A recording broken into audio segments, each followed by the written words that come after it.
آج کل چکی کا آٹا، گندم کا اصل آٹا آپ کو صحت نہیں دے رہا، آپ کو دودھ صحت نہیں دے رہا، آپ کو فروٹ صحت نہیں دے رہا ہے، وہ مکھن صحت نہیں دے رہے۔ کیا وجہ ہے اس کی؟ وجہ یہ ہے بیج کو کھیت میں ڈالنے والے، بیج کو اگانے والے، بیج کو پانی لگانے والے، بیج کو بڑا کرنے والے، بیج کو کاٹنے والے، کاٹ کے اس کو چکی پہ لے جانے والے، چکی میں آٹا بنانے والے، آٹا بنا کر گھر میں لانے والے، اور گھر میں اس آٹے کو پکانے والے، اس آٹے کو کھانے والے، ٹوٹلی سب کے سب ڈپریشن کے مریض ہیں۔ تو جب آپ بیج بوتے وقت ڈپریشن بوئیں گے تو صرف بیج نہیں بوئیں گے، ساتھ ڈپریشن بھی بوئیں گے۔ جب آپ کاٹتے وقت ڈپریشن لیں گے تو پھر آپ صرف بیج نہیں کاٹیں گے، آپ اپنے ساتھ اس ڈپریشن کی وائبز بھی اس کے اوپر چھوڑیں گے۔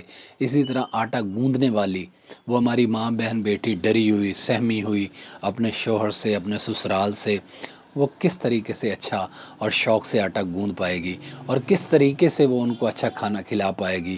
وہ ٹینشن اور ڈپریشن سے بھری ہوئی عورت آپ کو کیسے صحت افزا کھانا کھلا سکتی ہے؟ جب تک اگائیں گے شوق سے نہیں، کاٹیں گے شوق سے نہیں، پیسیں گے شوق سے نہیں، پکائیں گے شوق سے نہیں، کھائیں گے شوق سے نہیں، ڈپریشن آپ سے دور کبھی بھی نہیں جا سکتا، بھول جائیں۔ تو بسم اللہ الرحمن الرحیم پڑھ کے شوق کے ساتھ، ذوق کے ساتھ، ڈپریشن سے پاک ہو کر اس کام کو کریں تو آپ جس بھی مقام پہ ہیں اپنے اندر پازیٹیوٹی لائیں اور زندگی کے لطف لیں۔